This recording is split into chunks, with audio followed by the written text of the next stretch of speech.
Hi, and welcome to this talk on how to move from surviving during exams to actually thriving during exams. This is part one. My name is Amanda Lamond, and I'm the director of the Center for Integrative Law. Funnily enough, my name actually means the worthy of love lawyer or worthy of love law speaker. And it's funny because I spend a lot of time trying to tell people that lawyers are worthy of love, including telling lawyers themselves. I believe that the world is so full of conflict right now that we desperately need lawyers to heal some of that conflict. But we need lawyers who are healthy and who are high functioning, who are able to start healing some of the dysfunction that is so rife within the legal profession. And I particularly like working with law students because most of the students I speak to believe in being part of the change. So that's why I'm talking to you today. By way of introduction, I want to tell you that I am not an expert, that I don't speak to you today as a psychologist.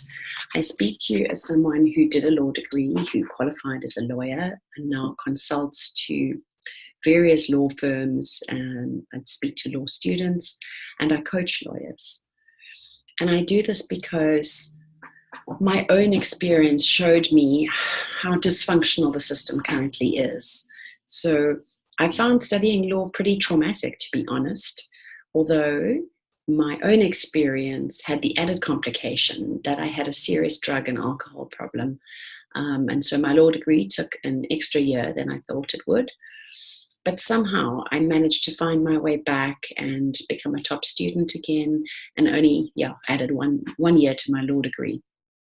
But I feel like it could have been a very different experience. And I see so many students suffering today that I've resolved to try and help where I can.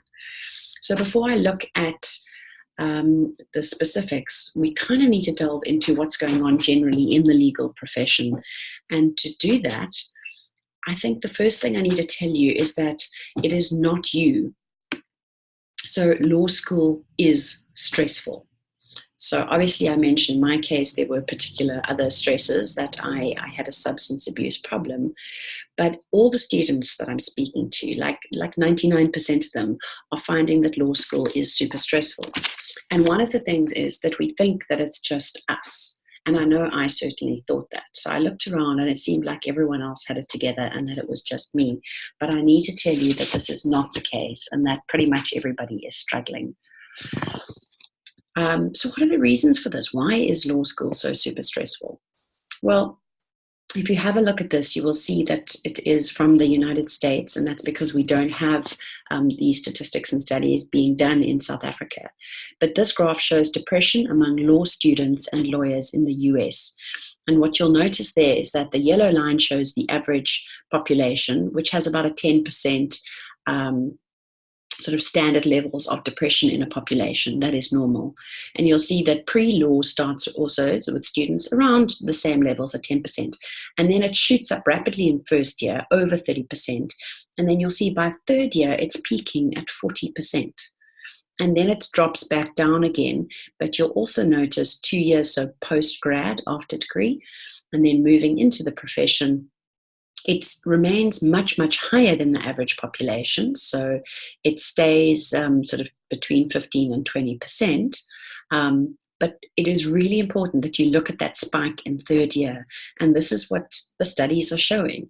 So it is actually considered normal, if you look at statistics, that you are feeling pretty strung out at this point of your degree or suffering from depression in one way, shape, or form. It's sad, but it's true. And so you need to know that you're not alone. The next thing that I want to touch on is that our brains are radically affected by stress. Now, this you probably know already because you've seen that in your own functioning. Without going into a detailed biology lesson, I think it's helpful to understand that the brain has these three main parts, and that's really simplifying it. They call it the triune brain. So that just triune means the three-part brain. So the first part is the neocortex, and that's the part that's responsible for your cognitive functioning. That's like your intellect as you know it. It's about planning and modeling and simulation, the part of your brain that's doing most of the thinking.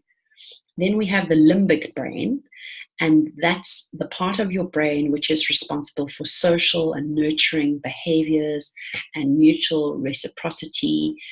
They call it the mammalian brain, so like mammals.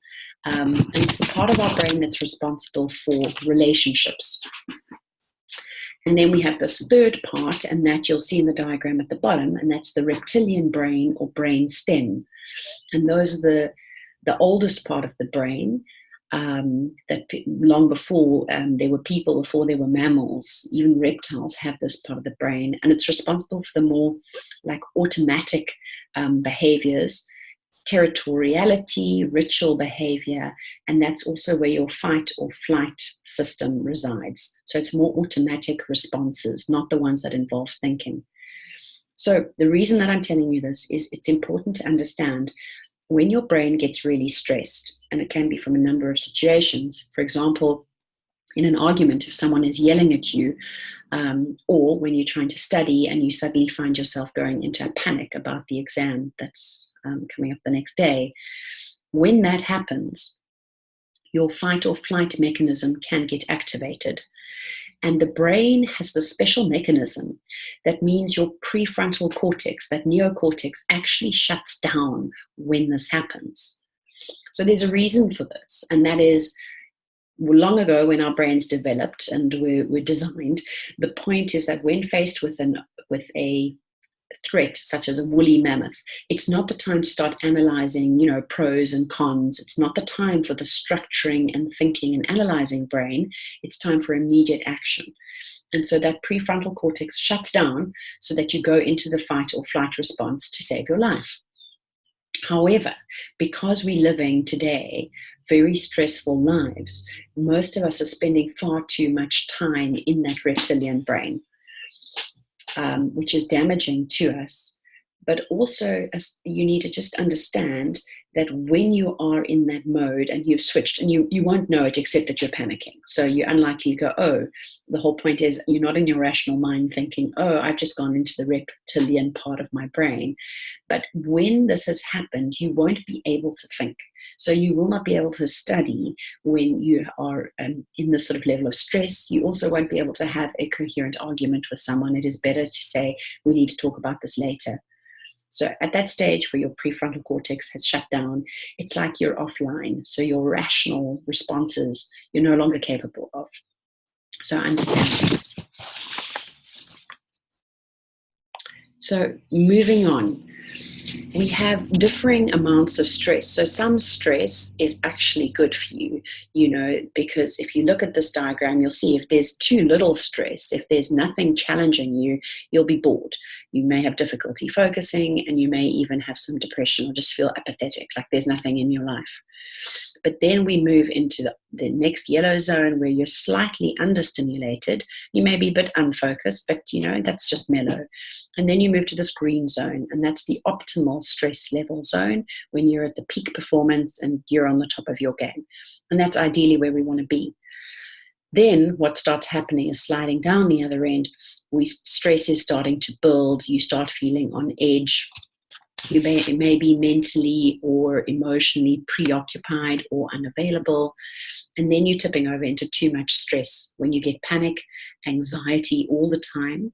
They call it free-floating anxiety. When it's not specific anxiety, like tomorrow I have an exam, you just start feeling like a little bit anxious all the time. That's called free-floating anxiety. And you start suffering from burnout in a prolonged period if you're experiencing too much stress, and then move into depression and apathy. And apathy is when you just don't really care about anything. You just start feeling flat and completely unmotivated. Another way of looking at this, which portrays it quite nicely, is this optimum zone. And here's what's going on in your body when you're in the optimum zone. So open breathing, you're connected to the body's signals so you can feel what's going on. You're getting quality sleep, you have healthy bowel habits, your immune system is strong, you're able to relax, You're self-aware, mindful, you have strong boundaries, you know when to say no. You are emotionally intelligent in this optimum zone, focused, motivated, strong social connections, and well-rounded. Then we start moving into this orange level, the danger zone, where you start feeling more wired than tired. Now, interestingly, people start often, when they are feeling tired, drinking too many caffeinated drinks, things like Red Bull, and just overdoing the coffee. You're trying to cope with trying to fit more onto your plate, but it's having the opposite effect because of the effect it's having on your brain and ability to cope with things.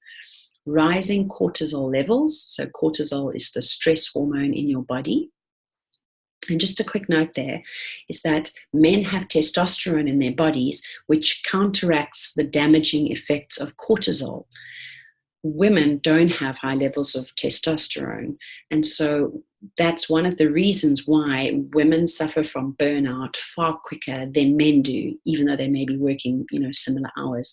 So our bodies literally process stress hormones in different ways. Sleep disorders start coming up in the danger zone here. Bowel irregularities. So for a lot of us, you feel it immediately in your stomach.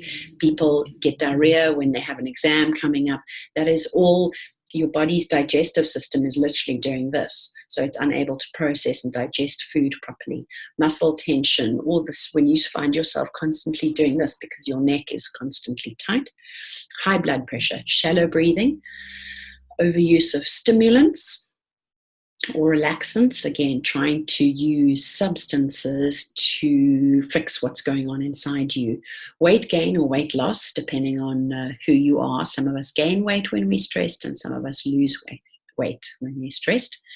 Difficulty switching off. So you may have found that at nighttime you lie in bed and you're sort of playing over everything in your mind, unable to go to sleep. Scattered focus, not sure what you should do. High levels of irritability and anxiety. And then there's this tipping point and you move over into the red, which is the burnout zone. So here you just start feeling tired. Your cortisol levels are dropping. You constantly feel fatigue. You sleep, but you don't feel restored when you wake up. Hormonal imbalances, a brain fog, loss of focus, memory, and concentration. This is where you start to feel that apathy. So you're just like not interested in anything. Loss of direction, passion, trust. Again, weight gain, weight loss, depression, disconnection from your social and support network. You don't really want to hang out with people anymore. And that's where your adrenal system starts getting fatigued. So there's been too much adrenaline in your system, and now your system is no longer able to process the adrenaline in it. So it results in a whole lot of other effects in your body. And sometimes, things that take quite a long time, 6 months, a year to start clearing. So this just gives you a picture.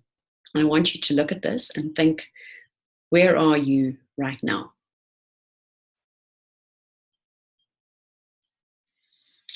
So to turn to more of this thing about context, if we look at psychological well-being in the legal profession, it is a profession that is known for having very high levels of anxiety, very high levels of stress, and very high levels of depression. Now, unfortunately, South Africa is really behind in addressing the well-being of lawyers. And really, it just means that our South African Law Society has not focused any efforts and money and resources on studying exactly what is going on with lawyers' well-being. Most of the research that I've done comes from the United States, Australia, and the UK. If you look at bar associations, which are like law societies in the United States, on any of their websites, you will find that there are links to groups for well-being and psychological, support services and courses and videos and training videos. And in South Africa, nil, nada, nothing. And it is a big issue. Our Law Society of South Africa has been focused for the last 5 to 10 years on the new legal practice bill and on merging the attorneys and advocates profession, and sadly not really doing any work to support lawyers. in terms of their psychological needs and running practice needs. So let's have a little look at what's going on in some of the other countries. In the United States, there is a website called lawyerswithdepression.com, and there's a ton of resources and interesting articles there. A 2016 United States study of 13,000 attorneys showed that the percentages of those studying with some form of depression was at 28%, anxiety 19%, and general just stress was 23%. And the researchers found that between 21 and 36% of those in the study qualified as problem drinkers, compared to 8 or 10% of the general population. If we turn to look at Australia, there's DAWG, which is the Depression and Anxiety Working Group, was created in 2010. There was a very important report done in 2009 called Courting the Blues: Attitudes Towards Depression in Australian Law Students and Legal Practitioners. And that sparked a whole lot of work that was done by the Law Society. And interestingly, the Law Society, which they call the Australian Law College, alongside a whole lot of different universities and also 4 of the top firms in Australia, they all got together and created this DAWG group, and also created a DVD called Resilience at Law, aimed at building awareness and education and removing some of the stigma surrounding mental illness and anxiety and depression. There was this strong view that senior people in law firms needed to speak out about it to kind of normalize it, that it's not 1 or 2 people, that it is across the board, that again, we're talking about perhaps, as the studies show here, up to 30% of solicitors, this is in Australia, will suffer depressive symptoms to the point of disability during the course of their careers. So we're not talking about just someone who, doesn't want to get out of bed, but actually symptoms to the point of disability where people are booked off work and unable to work. It's a wonderful DVD, and I'm happy to do a screening of the DVD if anyone's interested. I hope that students reach out to me so that we can start doing this work and make it part of your curriculum at law school. So, moving on to law students and substance abuse. Look, in South Africa, because of the past that we've had, moving on from apartheid, a very high crime levels, the levels of violence against women, which are particularly in the news, at this point in time. So we have very high levels of substance abuse in general. Drug usage is reported as being twice the world norm in this country. So they say about 15% of the population suffers from a drug or alcohol problem, and some estimates put that at 20%. World stats show substance use in the legal profession is about double that of the average population. So if in South Africa we're looking at 15% in the average population, in the legal profession we could be looking at up to 30% of lawyers. That's 1 in 3 lawyers having a problem with substances of one kind or another. That is incredibly high. For many people, university is the first time that they are faced with drugs, although unfortunately at school drugs are becoming all too common, but also with a culture that normalizes binge drinking. So with the high levels of stress that students experience, quite often people start reaching out to marijuana and to alcohol for the immediate numbing effect to counteract their stress levels. However, in time, and sometimes very short periods of time, using substances ends up creating more problems. You also don't know if you're going to be one of the 10% to 20% in the population who ends up having a problem. And that's why I shared with you in the beginning that I turned out to be one of those people. I thought I could drink the way my friends drank, and now that I am 41 years old, I've learned enough to see that there are people who are able to drink and put it down, and there are people who can't, and you don't know which category you're going to fall into. So also because of the stress levels surrounding and a heavy workload, some students are tempted to use substances to stay up and to study longer. I don't know all the drugs on the market today, but back in my day, I remember people used to use BioPlus, I think. So unfortunately, it is very common in the legal profession for lawyers to have issues with alcohol and other substances. It's just something that in South Africa, we're not addressing head on and we're not having the conversations about. But as already mentioned, in the US, there's a lot more resources that have been dedicated towards this. And so the statistics are available. The ABA says about 15 to 20% of lawyers suffer from alcoholism and substance abuse. In terms of the disciplinary cases that come before them, alcohol is a factor, or substance abuse, in at least 50% of them. Similarly, in South Africa, except we are not looking at whose legal licenses are being revoked and in how many of those cases alcohol plays a role. But I suspect that it is similar to what we're seeing in the US.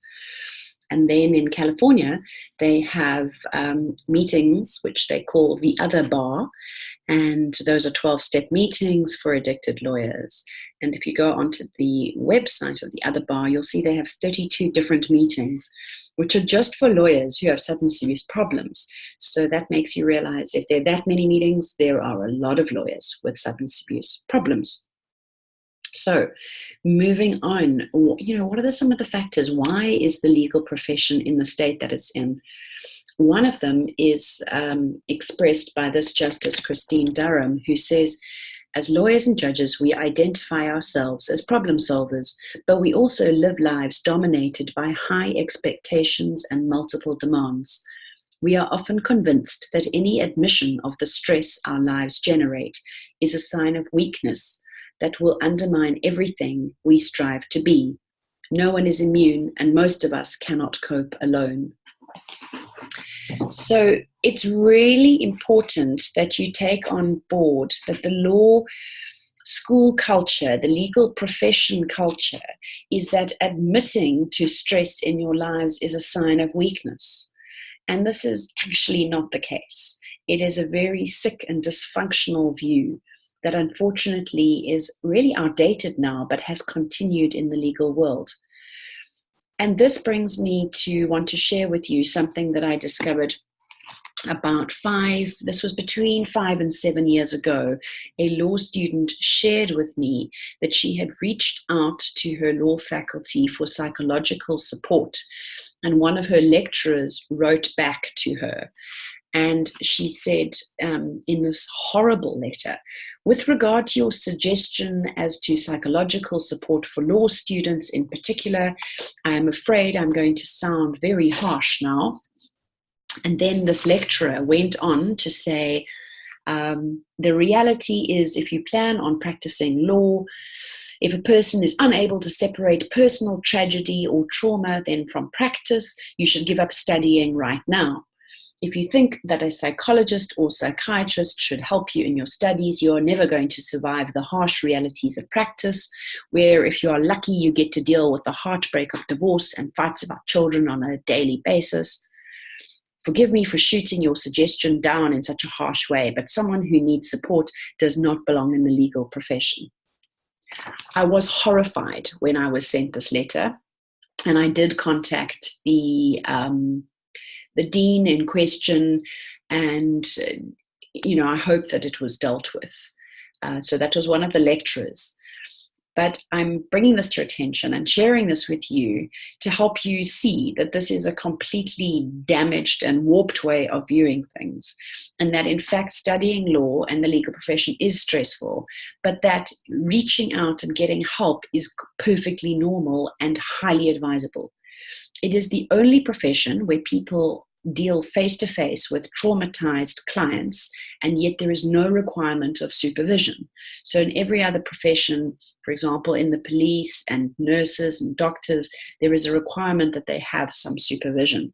Unfortunately, in this country, too often they don't get it. But the point is that you are going to need support, and it is perfectly normal.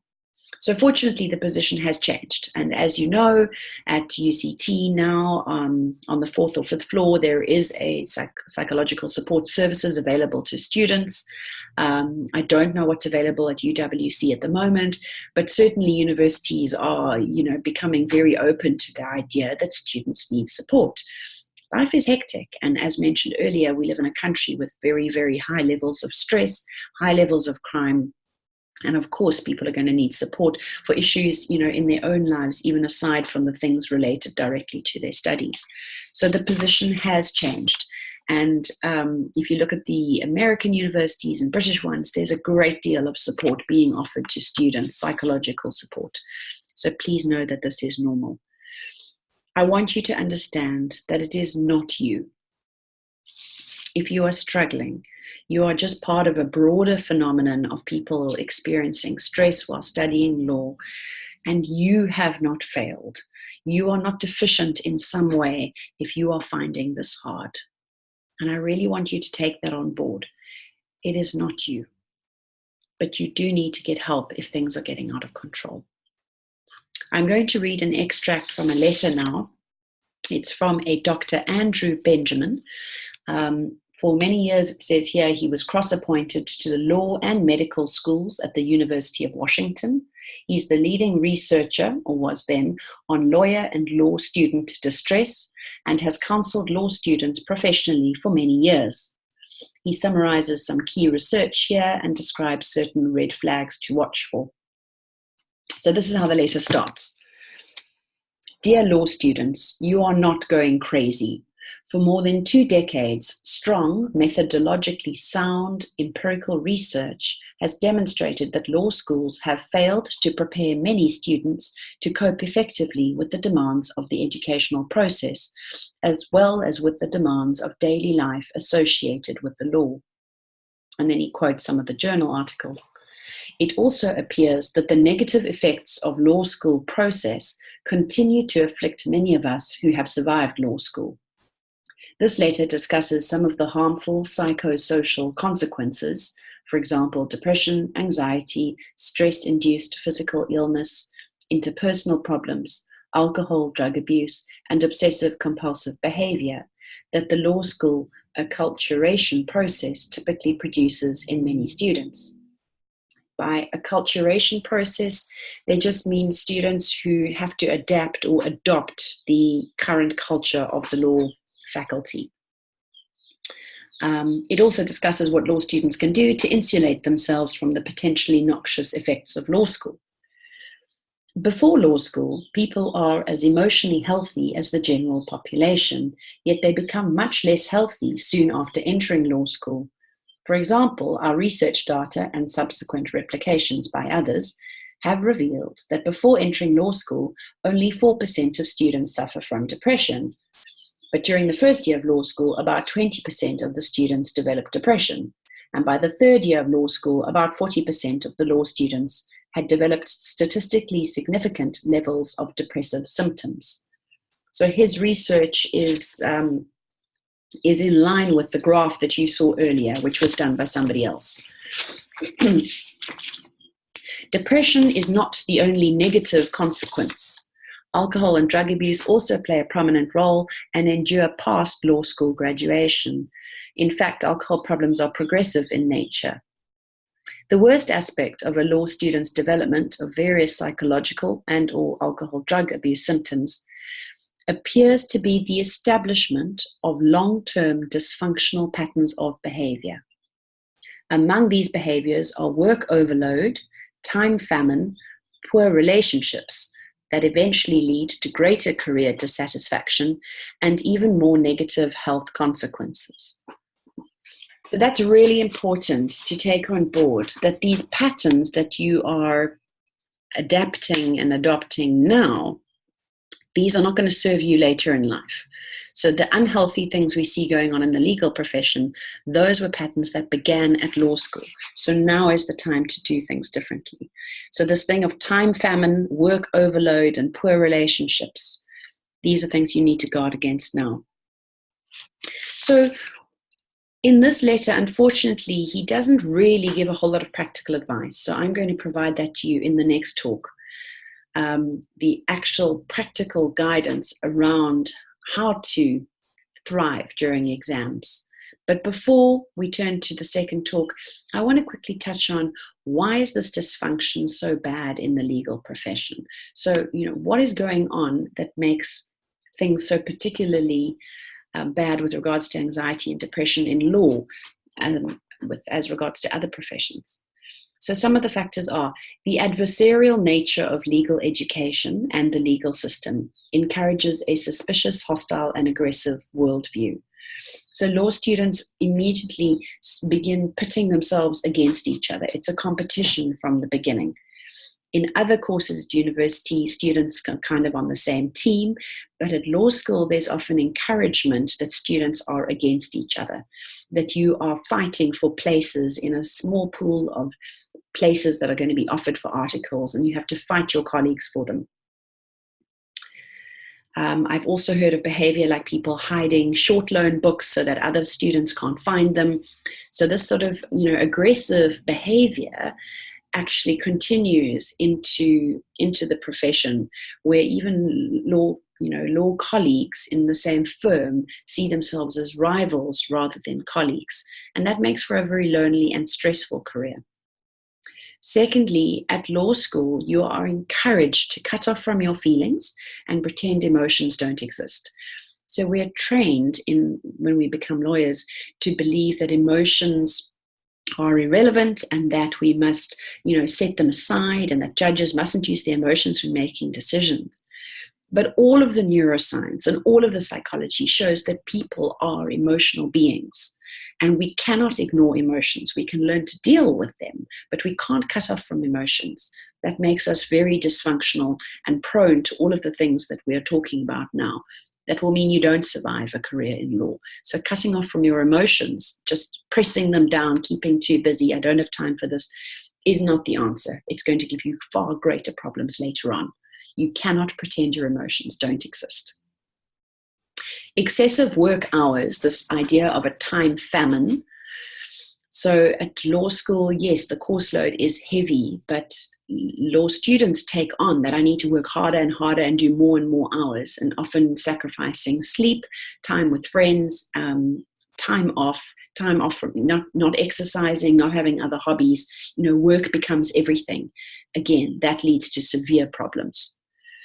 And then the psychological profile of lawyers. I often talk about the book Lawyer, Know Thyself by Professor Susan Dykhoff.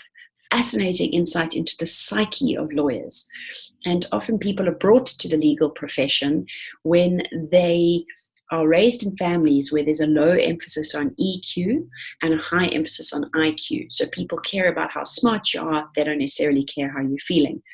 So partly one of the reasons that we see high levels of depression and anxiety in lawyers is that the type of people drawn to the legal profession tend to be more prone in those directions to begin with. That's just one of the reasons. And then there's this so-called tripartite crisis, so a three-part crisis. And I always simplify it to say that lawyers are not liked, lawyers don't like each other, and lawyers don't like themselves. So obviously that's a simplification, but when we talk about lawyers not being liked, that there is a very poor public perception of lawyers, as evidenced by all the lawyer jokes, high levels of aggression and incivility between lawyers, and then these sort of high levels of dissatisfaction, being very hard on oneself, lawyers not liking themselves.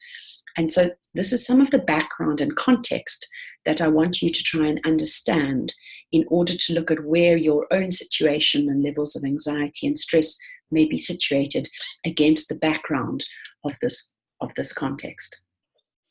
I hope that this has been useful to you, and that it hasn't frightened you or overwhelmed you looking at what's going on in the profession today. But in the next talk, we're going to turn to specific things and more practical advice for you at university and what you can do to move towards thriving during exams instead of merely surviving them. I do hope this has been of use. Thanks for watching.